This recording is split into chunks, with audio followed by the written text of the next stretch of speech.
حضرت ابو ذر غفاری رضی اللہ تعالیٰ عنہ فرماتے ہیں ایک رات نا حضور نے نماز کی نیت باندھی، ساری رات حضور نے نماز پڑھی اور ایک ہی آیت بار بار پڑھی، سورہ مائدہ کی آیت ہے، ایک ہی آیت، ساری رات روتے رہے اور ایک ہی آیت۔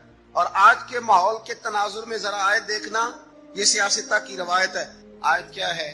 اللہ اگر تو انہیں عذاب دے گا تو بندے تو تیرے ہی ہیں نا، اگر اللہ تو انہیں بخش دے گا تو غالب حکمت والا ہے۔ اللہ اگر تو عذاب دے گا، ان تعذبہم فانہم عبادک، اگر تو عذاب دے گا تو بندے تیرے ہیں، وان تغفر لہم فانک انت العزیز الحکیم، اور اللہ تو اگر معاف کر دے گا تو غالب حکمت والا ہے۔ اس آیت کا ذرا مزہ لیں۔ اے اللہ اگر تو انہیں عذاب دے تو بندے تو تیرے بندے ہیں، اللہ یہ تیرے ہیں، مالک تیرے پیدا کیے ہوئے، یہ اپنی مرضی سے نہیں آئے، تیری چاہت سے۔ الذی خلقک فسواک فعدلک فی ای صورۃ ما شاء رکبک، یہ تو نے سجائے، تو نے سوارے، یہ تیرے ہیں۔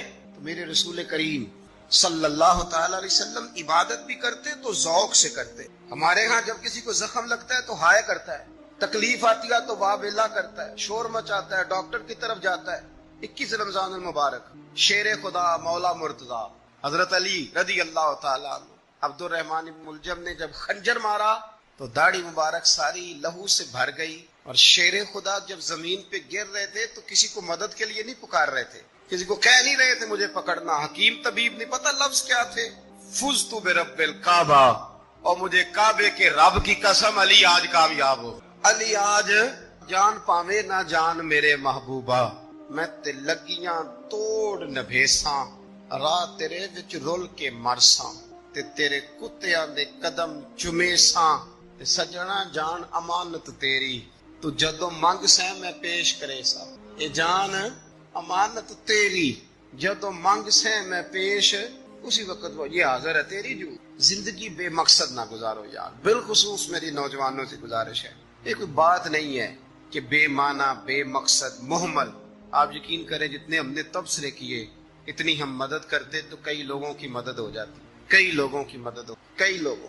اسلامی عقائد میں سے نا ایک بنیادی عقیدہ آخرت ہے۔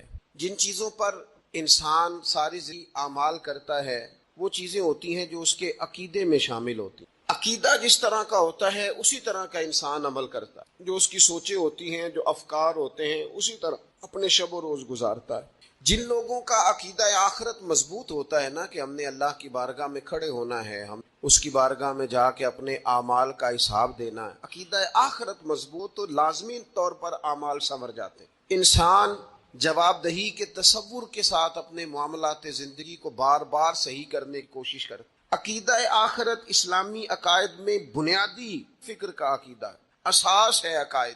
اگر کسی شخص کا یہ خیال ہو جائے کہ میں بس یہی زندگی ہے، کھا لو پی لو موج کرو، تو ظاہر ہے وہ فنا کا نام جب رکھ لے گا زندگی اور وہ دوبارہ اٹھنے کا قائل ہی نہیں ہوگا تو وہ قانون کا پابند ہی نہیں رہے گا، وہ تو کسی چیز کی پابندی نہیں کرے گا، کسی چیز سے پرہیز نہیں کرے گا، من چاہی زندگی گزارے گا۔ عقیدہ آخرت اللہ کی بارگاہ میں کھڑا ہونے کا تصور یہ انسان کو سوار دیتا ہے، یہ ایک ایسا مراقبہ ہے جو تزکیہ نفس کر دیتا، انسان کا باطن سنور جاتا ہے، اخلاقیات میں تبدیلی آتی۔ پھر کوئی کیمرہ بھی نہ لگا ہو نا، کوئی بھی نہ دیکھ رہا ہو تو بندہ پھر بھی نیک ہو جائے، کیونکہ اس کا خیال ہوتا ہے میرا رب مجھے دیکھ رہا ہے، صبح قیامت میں اپنے رب کی بارگاہ میں کھڑا کیا جاؤں۔ تو عقیدہ آخرت کی مضبوط، اس تصور کا مضبوط ہونا امت مسلمہ کے لیے نہایت ہی ضروری ہے۔ آپ دیکھیں قرآن مجید فرقان حمید ہماری توجہ دلاتا ہے، اور سورۃ قیامہ کے اندر اللہ کریم نے ارشاد فرمایا ایحسب الانسان، کیا آدمی اس گھمنڈ میں ہے، کیا انسان کا یہ خیال ہے ان یترک سدی، کہ اسے آزاد چھوڑ دیا جائے گا، اس سے پوچھا نہیں جائے گا؟ کیا انسان یہ سمجھتا ہے اس سے کوئی سوال؟ ایحسب الانسان، کیا انسان اس گمان میں ہے، اس گھمنڈ میں ہے ان یترک سدی، کہ اسے آزاد چھوڑ دیا جائے گا، کوئی پوچھنے والا نہیں ہوگا؟ اسے آزاد نہیں چھوڑا جائے گا، اس پر پابندیاں ہیں، اس پر کچھ قیود ہیں، اسے کچھ حدود بتائی گئی ہیں، اسے ایک دائرہ کار دیا گیا ہے، اسے بتایا گیا ہے کہ یہ حلال ہے، یہ حرام ہے، یہ تیرے لیے جائز ہے، یہ تیرے لیے جائز نہیں ہے۔ اس چیز کی حد تک تو آگے بڑھ سکتا ہے، یہاں سے اس لائن کو تو کراس نہیں کر سکا، اس پر پابندیاں ہیں، ان پابندیوں کے بیچ رہ کے وہ زندگی گزارے گا۔ یہ بھی یاد رکھیں، یہ آیت ایک دوسرا معنی یہ دیتی ہے کہ یہ مت سمجھے کہ صبح قیامت اسے چھوڑ دیا جائے، اس سے پوچھا جائے گا، اس سے سوال کیا جائے گا۔ اللہ کی بارگاہ میں جب یہ کھڑا ہوگا تو اسے اپنے اعمال کا حساب دینا ہو. لازمی طور پر ایک عدالت صبح قیامت لگے گی جس عدالت میں مجرم پیش ہوں گے. انہیں اپنے جرموں کا حساب دینا ہے. ظالموں کو کھڑا کیا جائے گا, ان کے ظلم کے بارے میں باز پور. تو لازمی طور پر عقیدہ آخرت کی مضبوطی انسان کو مضبوط کرتی, اس کے اعمال پر پیرے بیٹھ جاتے ہیں. وہ پھونک پھونک کر قدم رکھتا ہے, سوچ کر جملے بولتا ہے. وہ کوئی بھی معاملہ کرتا ہے تو اس میں اس کا خیال ہوتا ہے کہ میں نے دنیا سے چلے جانا ہے, میرے پاس پتہ نہیں کتنا وقت لہذا مجھے آخرت میں پیش ہونا ہے. اپنے معاملات کی آسانی کے لیے, وہاں کی آسانی, میں یہاں تھوڑا سوچ سمجھ کے. رب فرماتا ہے تجھے ایسے ہی آزاد نہیں چھوڑا جائے گا, آزاد پنچھیوں جیسی زندگی نہ گزار. صبح قیامت کے معاملات کو پیش نظر رکھ, اس پر غور کر. یہ تصور گھر کے باہر بھی پورا مضبوط ہونا چاہیے اور گھر کے اندر بھی پورا مضبوط. انسان اپنے مالک سے ڈرے اور قیامت کے دن اس کی بارگاہ میں حاضری کا یقین رکھے, اور وہ یاد رکھے کہ یہاں جو کچھ دیکھے نا, بچوں کو استاد پڑھاتا ہے, محنت کراتا ہے, اگر بچے نہیں پڑھتے تو ڈانٹتا بھی ہے, سمجھاتا بھی ہے, قائل بھی کرتا ہے. اور جب وہ آخری بات کرتا ہے تو پھر وہ پتہ کیا کہتا ہے, چلو ٹھیک ہے اگر نہ پڑھو گے تو امتحان تو آنا ہی ہے, رزلٹ تو آنا ہے, پیپر میں بیٹھو گے نہیں آئے گا, فیل ہو جاؤ گے. یہ لاسٹ پر یہ بات ضرور ہوتی ہے. اور یہ امتحان دینے کا تصور اور امتحانی سینٹر میں جانے کا خیال طالب علم کو مجبور کرتا ہے کہ میں اسباق تیار کروں, میں بار بار اس پر غور کروں, میں کتاب کو سمجھوں, میں اس کو حل کروں تاکہ جب میں مرکز میں جاؤں پرچہ دینے کے لیے امتحانی سینٹر میں تو پھر مجھے پریشانی کوئی نہ ہو. بس سمجھانے کے لیے بات عرض ہے کہ یہاں لوگوں کو بتایا جاتا ہے, قائل کیا جاتا ہے, یہ حلال ہے, یہ حرام ہے, یہ تیرے لیے ٹھیک نہیں ہے, یہ تیری حدود ہیں, یہ تیرے قیود ہیں, یہ تیرا دائرہ کار ہے. لیکن اگر پھر بھی کوئی بندہ باز نہ آئے, پھر بھی کوئی شخص باز نہ آئے, اس کو کہا جائے گا صبح قیامت اللہ خود حساب لے لے. پھر تجھے مالک اپنے سامنے کھڑا کرے گا, ثم لتسألن یومئذ عن النعیم. پھر وہ تجھ سے ایک ایک نعمت کے بارے میں سوال کر لے گا, پھر تجھے جواب دینا ہوگا. تو اس تصور کو اپنی زندگی میں لاگو کریں کہ ہم نے مرنا ہے, اللہ کی بارگاہ میں جان. اس تصور کو پوری طور پر طاری کریں اپنے ذہنوں میں. یہ جو رسمی سی بات ہے نا, پتہ نہیں کب چلے جانا ہے, جو جانے والے ہوتے ہیں ان کی کوئی تیاری بھی ہوتی ہے. جن کو پتا ہوتا ہے نا, وہ رمضان المبارک میں کئی دفعہ ایسا ہوتا ہے کہ عمرے کے ویزے لگ چکے ہوتے ہیں تو ایجنٹ کہہ دیتے ہیں جانے والوں کو کہ تیاری رکھنا, کسی وقت بھی میرا فون آ جائے گا. تو لوگوں نے بیگ باندھ لیے ہوتے ہیں, سامان تیار کر لیا ہوتا ہے, سارے انتظامات کر کے رکھے. کیوں کہ پتہ نہیں کس وقت بلاوا آ جائے گا. تو روز کہتا ہے پتہ نہیں اللہ کی جانب سے وقت بلاوا آ جائے. پھر اپنی تیاری بھی تو یار کچھ نہ, میں بھی بتاؤں آپ بھی بتائیں. پھر ہم اپنے آپ سے یہ بھی تو سوال کریں نا کہ جہاں اچانک جانا پڑے اس کے لیے تیاری ہوتی ہے. ہماری تیاری کیا ہے اگر اچانک جانے پر اس کی بارگاہ کیا تیاری؟ روز دیکھ رہے ہیں نا, کچھ لوگ روڈ پہ چڑھے تھے, ہاسپٹل گئے تھے, پہنچ نہیں سکے. کچھ لوگ کسی فیلڈ میں کام کر رہے تھے, ڈگری نہیں مل سکی, جا ہی نہیں سکے, وقت آ گیا. تو اگر وہ ٹائم آ جاتا ہے اس کی بارگاہ میں حاضر ہونا پڑ جاتا ہے. تیاری کیا ہے؟ ہم گھر کے اندر اپنے گھر والوں کی تربیت کے لیے اور تعلیم امت کے لیے ایک دعا مانگتے. حضرت عائشہ صدیقہ کہتی ہیں حضور دعا مانگتے. مشکات میں کیا دعا تھی؟ اللہم حاسبنی حسابا یسیرا, اے اللہ ذرا حساب آسان کر کے لینا. یہ حضور تعلیم امت کے لیے دعا مانگتے, اللہ حساب ذرا آسان کر کے لیجیے, مالک کرم پر. حضرت عائشہ صدیقہ رضی اللہ تعالیٰ عنہ ارشاد فرماتی ہے میں نے عرض کیا یا رسول اللہ صلی اللہ تعالیٰ علیہ وسلم یہ آسان حساب کا کیا مطلب ہے؟ تو حضور فرمانے لگے عائشہ آسان حساب کا مطلب یہ ہے کہ رب کریم بندے کے نامہ اعمال پر نظر ڈالے گا اور پھر اللہ تبارک و تعالیٰ اس سے درگزر فرما. یہ آسان حساب ہے. پتہ مالک کو ہے اس نے کیا کیا ہے, پر کریم ہے نا. عدل کرے تے تھر تھر کم, اچیاں شانہ والے تے جے فضل کرے تے, پھر بخشے جامن میرے جے منہ کالے.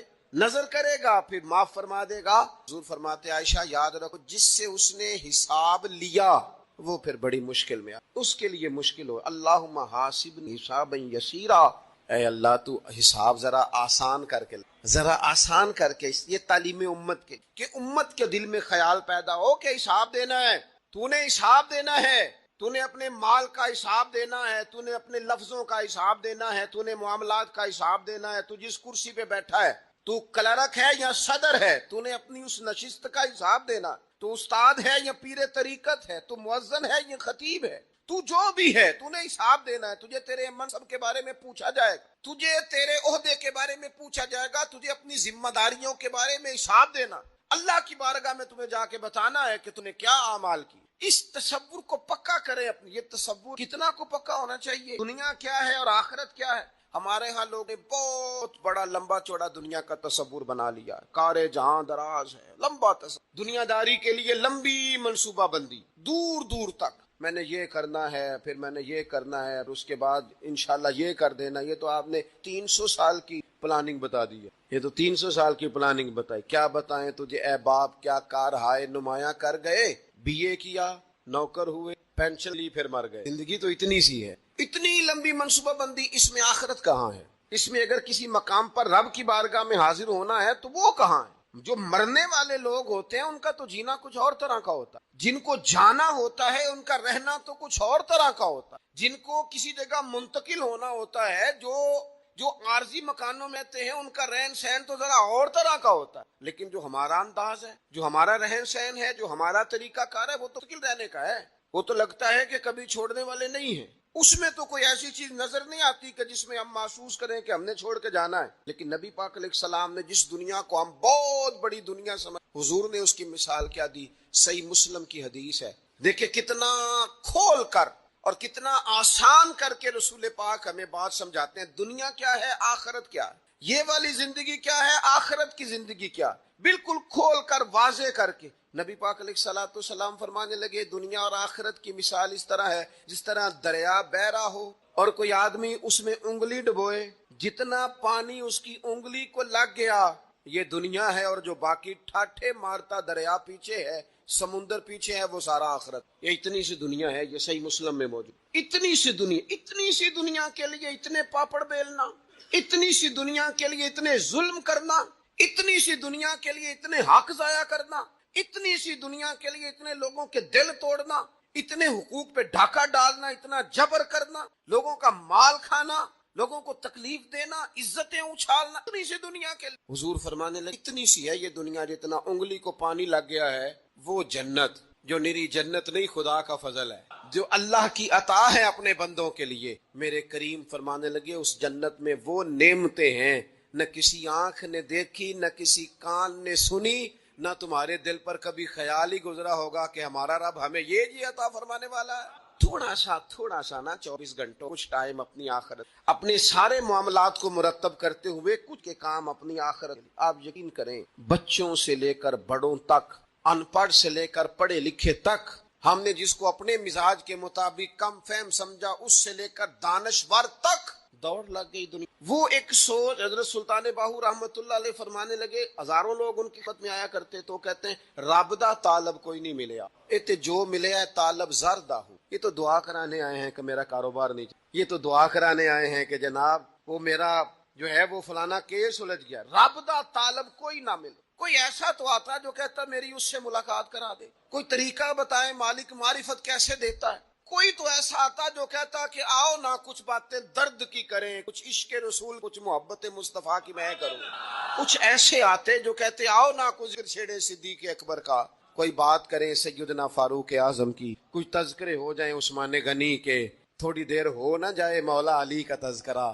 کچھ لوگ ہوتے نا ایسے جو اس طرح کے ہو, لیکن وہ ہر وقت دنیا داری, ہر وقت. اچھا کہیں اکتاتے بھی ہیں نا, تھک گئے کاروبار کر کر کے, کہیں اکتاتے بھی ہیں تو کرتے کیا ہیں, سیر کر. میں جی بور ہو گیا ہوں کام کرتے کرتے, چلو میں اب ٹھنڈے علاقے میں. کبھی تو ایسا ہو تو کہے میں نے بچوں کو بھی وقت دیا ہے, دوستوں کو بھی دیا ہے, یاروں کو بھی دیا ہے, صحت کو بھی دیا ہے, میں نے ٹائم اپنے شوق کو بھی دیا ہے, اب میں کسی کو ٹائم نہیں دوں گا, یہ چند گھنٹے میں صرف رب رسول کی بارگاہ میں حاضری دوں. تم ذرا جم کے قرآن پاک پڑھ, ذرا ذوق سے درود پاک پڑھ, شوق سے میرے محبوب کی نعت سنے, تو سارا زمانہ بھول جائے اور تو رج رج کے دعا مانگے, اپنے رب کی بارگاہ میں اپنی پریشانیاں عرض کرے, اپنے اندر کی کیفیت بیان کرے. دل جو سخت ہو گیا ہے, ذہن جو سخت ہو گیا ہے, جو طبیعت میں وہ نورانیت نہیں آ رہی, اس کی تو بات کرے, اپنے رب کی بارگاہ میں معافی کا سوال کرے, تو اس سے قیامت کے دن درگزر کرنے کے لیے عرض کرے. تو ایسا ٹائم نہیں. لیکن دوستو ہم تو بالکل الجھتے ہی جا رہے ہیں. وہ معاملات زندگی ہیں کہ ختم ہی نہیں ہو, شوق ہے کہ ختم ہی, باتیں ہیں کہ بڑھتی چلی جا رہی. دور گزر گیا جب لوگ کہتے تھے درود پاک بتائیں جس سے سرکار راضی. ایک کی مسئلہ ہے کام نہیں. ایک صاحب آئے, کام نہیں چلتا. میں نے کہا سورہ واقعہ پڑھا کریں. کہتے ہیں حضرت میں بڑی دیر سے پڑھ رہا ہوں. میں نے کہا چلیں کچھ صدقات دے کے دیکھ لیں. کہنے لگے بڑی دیر سے دے رہا ہوں. میں نے انہیں ایک اور وظیفہ بتایا. کہنے لگے یہ بھی مجھے کسی نے بتایا تھا, بڑی دیر سے کر رہا ہوں. تو میں نے انہیں کہا پھر میری ایک ناقص رائے یہ ہے کہ سارا کچھ کرنے کے بعد اگر ابھی تک پھر بھی آپ سمجھ رہے ہیں نا آپ کی مرضی کے مطابق آپ پر دروازے نہیں کھل رہے, پھر آپ صبر کریں. جو میرا رب چاہتا ہے اس پہ راضی رہ کے دیکھیں. پھر ذرا راضی رہ کے دیکھیں, پھر دیکھیں کہ مالک کا فیصلہ کیا ہے. وہ آپ کے حق میں کوئی رحمت والا فیصلہ ہی فرمائے گا. پھر ذرا انتظار کر کے دیکھیں, پھر ذرا صبر کر کے دیکھیں. پھر وہ کہتا ہے وَبَشِّرِ الصَّابِرِينَ, محبوب انہوں نے صبر کیا ہے نہ انہیں میری رحمت. پھر وہ کہتا ہے باقیوں کے پاس مال ہوگا, دولت ہوگی, اقتدار ہوگا, بڑا کچھ ہوگا, ان اللہ مع الصابرین, صبر کرنے والوں کے ساتھ رب کریم ہوگا. پھر ذرا ٹھہر ہی جائیں, پھر تھوڑا حوصلہ ہی کر لیں, پھر اس کے فیصلے کا ذرا انتظار کر کے دیکھیں. ہم نا من چاہیے پیچھے پریشان ہیں اپنی آخرت کے. اور آخرت کرتی کیا ہے, جب آپ کا آخرت پر یقین پکا ہو جاتا ہے نا, پھر لازمی طور پر انسان کے اعمال سنورتا ہے. آپ یقین کریں 100% سنورتا ہے. آپ آخرت پر جتنا جتنا یقین, حضرت عمر کا آخرت پر یقین پکا تھا نا, دنیا میں مکان ہی کوئی پکا تھا. سیدنا مولا علی شیر خدا امیر المومنین بھی ہو گئے تو طامت پھر بھی پھٹی ہوئی تھی. پکا یقین تھا نا کہ اللہ نے ہمارے لیے آگے بڑی نعمتیں تیار کی. حضور نے آ کے فرمایا تھا نا کہ عمر میں تیرا گھر دیکھ آیا ہوں جنت میں. یقین پکا تھا نا بڑا کچھ ملنے والا ہے. جن لوگوں کا پکا ہونا کہ میرا دیش میں گھر ہے, وہ پردیش میں بلڈنگیں نہیں بنایا کرتے. ان کو پتا تھا کہ ہمارے دیش میں گھر بنے ہوئے, لہٰذا یہاں وہ کسی پریشانی کا شکار. اور دوسرا, جب بندے کا آخرت پر یقین پکا ہو جاتا ہے نا, ایک بات آپ نے ضرور ذہن میں رکھنی ہے. ہمارے محدثین نے لکھا ہے جس بندے کا صرف دنیا داری میں جینے کا مزاج ہو جاتا ہے نا, وہ بزدل ہو جاتا ہے. اور جس کا خیال ہوتا ہے نا زندگی عارضی ہے, صبح قیامت دوبارہ اٹھوں گا, وہ بندہ بہادر ہو. جس کا خیال ہے نا یہی کچھ ہے, کھا لو بس, یہ زندگی ختم ہو گئی تو ختم ہو گئی, مر گئے تو مر گئے, ختم ہو گئے, فنا ہو گئے, ان لوگوں کا مزاج بزدلانہ ہو جاتا ہے, جرت مند نہیں رہتے. اور جن کا یہ خیال ہوتا ہے نا مرنے کے بعد بھی اٹھنا ہے, ایک نئی زندگی اللہ عطا کرے گا, وہ لوگ پھر موت سے گھبراتے نہیں, انہیں مرنے سے ڈر نہیں لگتا. پھر موت کا لفظ کوئی بندہ سنا کہ انہیں بلیک میل نہیں کر سکتا. وہ بندے طاقتور ہو جاتے, با ہمت ہو جاتے. حضرت جابر بن عبداللہ فرماتے ہیں, بخاری میں حدیث ہے, فرماتے ہیں ایک احد والے دن ایک صحابی کھجور کھا رہے تھے. تو کھجور کھاتے کھاتے انہوں نے نبی پاک صلی اللہ تعالیٰ علیہ وسلم کی خدمت میں عرض کی, حضور اگر میں آج شہید ہو جاؤں تو کہاں جاؤں گا؟ تو محبوب فرمانے لگے میرا رب اپنے فضل سے تجھے جنت عطا کرے. حضرت جابر بن عبداللہ رضی اللہ تعالیٰ عنہ فرماتے ہیں اس بندے نے کیا کیا, اس نے نا کھجور جتنی کھا لی تھی کھا لی, باقی نکال دی منہ سے, تلوار لی, میدان میں گئے, شہید ہو گئے. سبق ہمیں کیا دیا؟ کہنے لگے جب مرتے ہی اللہ تعالیٰ جنت عطا کرے گا, پھر کھاتے کھاتے رہنے والی دیر بھی کیوں کرنی؟ پھر چھوڑو, جنت میں جا کے اللہ کے دیے ہوئے انعام کھائیں گے. کھجور کھانے کی بھی دیر برداشت نہیں کی. یہ آخرت کا اجر, آخرت میں رب کی بارگاہ میں کھڑے ہونے کا تصور بندے کو طاقتور کر دیتا. وہ بزدل, اقبال کیا کہتے ہیں؟ اقبال کہتے ہیں موت کو سمجھے ہیں غافل تتام, یہ ہے شام میں زندگی, پھر صبح دوام میں زندگی. اور حضرت بلے شاہ بھی بول پڑے, وہ کہنے لگے عرش فرشتے بانگا ملیاں مکے پہ گیا شور, بلے شاہ آسان نہیں مرنا, ایتے مر گیا ہی کوئی ہور. یہ تو اور پھر ایک اور درویش بولے, وہ کہنے لگے وارث شاہ او کدو مردے, وارث شاہ او کدو مردے جنہ کیتیاں نیک کمائیاں نے. وہ تو اللہ کی بارگاہ میں انعام پاتے ہیں. ایک پل ہے موت, اس پل سے گزرتے ہیں, پھر رب کا فضل انہیں ملتا ہے. میں کئی دفعہ کہہ چکا ہوں, پھر کہتا ہوں, یہ جب بہت ٹینشن بن گئی نا, ڈپریشن بہت بڑھ گیا, کووڈ-19 کے دن تھے کورونا کے, تو مجھے ایک سرکاری ادارے میں بلایا گیا جہاں اس عملے کو میں نے گفتگو کرنی تھی, اس عملے سے جو مریضوں کو دیکھ رہا تھا. کہنے لگے مجھے وہاں کے جو ہیڈ تھے, کہنے لگے پیر صاحب بڑا ڈپریشن بڑا ہے, لوگ ڈر رہے ہیں. وقتی طور پہ خوف بھی بڑا تھا. تو میں نے ایک صاحب سے وہاں کہا کہ اتنا خوف کس بات کا؟ کہنے لگے جی تو زیادہ ہجوم آ جائے تو میرا سانس نہیں نکلتا, تو قبر میں تو کھڑکی کوئی نہیں, تو تصور سوچ سوچ کے میں ڈرتا ہوں. تو میں نے کہا ڈاکٹر صاحب ماں کے پیٹ میں جو رب آکسیجن دیتا ہے وہ قبر میں بھی دے گا. تو انہوں نے آپ کی طرح سبحان اللہ نہیں کی, کیونکہ وہ ڈاکٹر صاحب تھے نا. سیانے بندے کو سمجھانا بھی کافی سیانے بندے کا کام ہے, وہ زیادہ سیانے تھے. لیکن نا سوتے کو جگانا تو کام ہے, اور اگر جاگتے کو جگانا پڑ جائے تو بہت مشکل کام ہوتا ہے. وہ ڈاکٹر صاحب تھے, وہ کہنے لگے جی حضرت صاحب وہ تو ماں سانس لیتی ہے تو وہ بچے کو جاتا ہے, آکسیجن ماں کے سانس کی بنیاد پہ ملتی ہے, تو قبر میں وہ کیسے ہوگا؟ سب آپ کی بھی مان لیتے ہیں, وہ جو انڈے سے بچہ نکلتا ہے وہ چاروں جانب کوئی سوراخ ہوتا ہے. ڈاکٹر صاحب نے قلم چھوڑ, رکھ دیا. میں نے کہا چلو یہ بھی بتاؤ زندہ ہی نکلتا ہے؟ کہنے لگے بالکل. تو میں نے کہا سونا بھی نکلتا ہے؟ کہنے لگے بڑا ہی پیارا ہوتا ہے. میں نے کہا انشاءاللہ جب ہم قبروں سے نکلیں گے مصطفیٰ کا صدقہ، یوم نحشر المتقین الی الرحمن وفدا، رب کہتا ہے تم جب نکلو گے نا قبروں سے، متقی مومن جب نکلیں گے تو رب کی بارگاہ میں مہمان بنا کر پیش کیے جائیں گے. اے رب دے پرونے ہون گے قیامت میں، وہ مہمان بنا کر پیش کیے جائیں گے اللہ کی بارگاہ، مہمان بنا کر. دوستو قبر صرف دوزخ کا گڑھا نہیں ہے، دوزخ کا گڑھا بھی، لیکن اس کے لیے جس نے دنیا میں رہ کے صرف دنیا کٹھی کی، آخرت کے لیے جمع کچھ، اور جس نے یہاں رہ کے وہاں کے لیے کوشش کی، صبح سے شام تک ڈرا کہیں میرا رب ناراض نہ ہو جائے، کہیں حضور کی بتائی ہوئی حدیں معاذ اللہ مجھ سے کراس نہ ہو جائے. جس نے محتاج زندگی گزاری اس کی قبر گڑھا نہیں، کھڈا نہیں، بلکہ فرماتے ہیں روضۃ من ریاض الجنہ، اس کی قبر تو باغ ہے، باغ.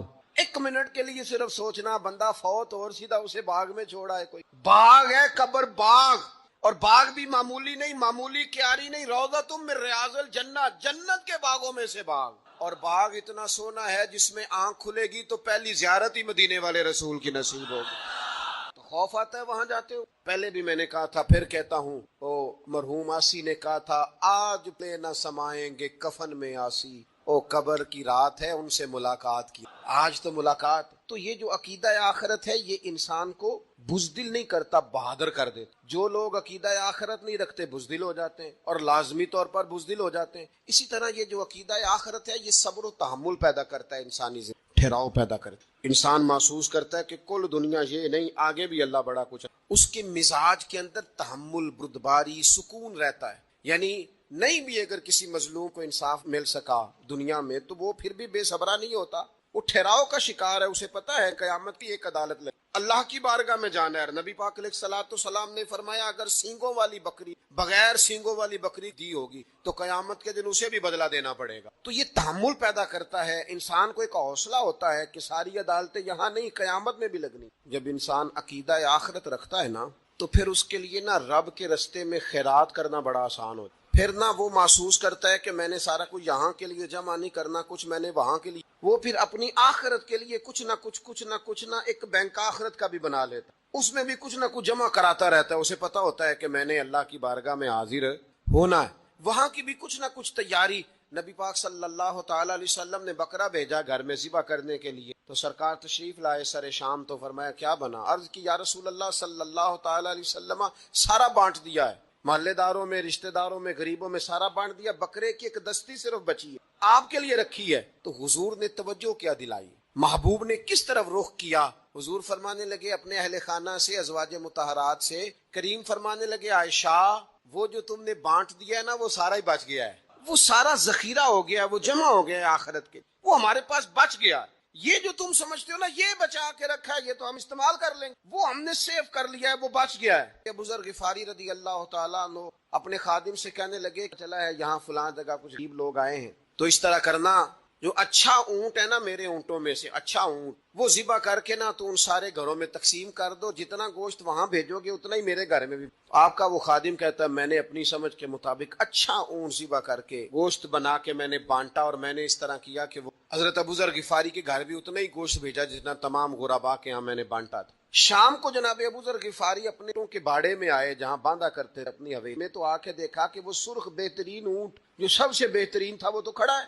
آپ اپنے خادم سے کہنے لگے میں نے تمہیں کہا تھا جو سب سے اچھا ہے اس کو ذبح کرنا. تو وہ کہنے لگا حضور وہ باقیوں میں سے سب سے اچھا تھا، اس سے ہی تھوڑا سا کمزور تھا، اور یہ تو آپ کی سواری کے، یہ تو آپ کے کام آتا ہے، اس پہ تو آپ سفر کرتے، اس لیے میں نے اسے چھوڑ دیا، اور اس کے بعد جو سب سے اچھا تھا وہ میں نے ذبح کر دیا. حضرت ابو ذر غفاری فرمانے لگے تو شاید سمجھا نہیں، میں اسے بھی سواری کے لیے رکھنا چاہتا تھا پر اپنی آخرت کی سواری کے. میرا دل تھا وہ جو آخرت میں سفر کرنا ہے نا، دشوار گزار گھاٹیاں ہیں، ان گھاٹیوں کے لیے وہ اونٹ میرے کام آ جائے گا، لہذا میں نے تجھے کہا تھا جو سب سے بہتر ہو وہ دے دینا تاکہ میری آخرت، تاکہ میں ذخیرہ کر. بڑا دیا بال بچے، بڑا دیا بہن بھائیوں، بڑا دیا دوست احباب کو، بڑے قرضے دیے ادھر ادھر، لیکن ساری زندگی دیے. ایک موقع پر صرف آپ نے کسی کو انکار کیا نہ ایک موقع، تو وہ پچھلے جو 99 دفعہ آپ نے دیا ہوتا ہے وہ اس کا بھی منکر ہو جاتا ہے. وہ کہتا ہے تو دے کدی کام تے کام ہی نہیں آیا، وہ تو نے تو میری امید ہی توڑ دی. وہ سارے شکوے، ساری زندگی کہاں خرچ کر دی، کس مقام پر؟ اور یہاں حال یہ ہے کہ حضور فرماتے ہیں جب تو صدقہ دیتا ہے تو رب اسے اپنے دستے قدرت میں اور اس طرح تمہارے صدقے کو پالتا ہے جس طرح تم اپنے گھر میں بچڑا نہیں پالتے، اس طرح صبح قیامت تمہیں وہ نتیجے کے طور پر پلا ہوا صدقہ ملے۔ آخرت کو چونکہ اس لیول پر یقین نہیں لاتے الا ماشاءاللہ، لہذا اس کی تیاری کے لیے ذخیرہ نہیں کریں، اپنی آخرت کی کے لیے ذخیرہ کریں اور کوشش کریں کہ اور یہ عقیدہ اپنی اولادوں میں، اپنے متعلقین میں، اپنے احباب میں اس کو راسخ کریں۔ کوئی نہ کوئی بات عقیدہ آخرت کی، قیامت دور اس کا تذکرہ کریں، ان باتوں کو اپنی زندگی کا حصہ بنائیں۔ اگر عقیدہ آخرت نہ ہو تو دنیا کی ساری چیزیں ویسے ہی لوگوں کو عجیب لگنے لگ جائیں۔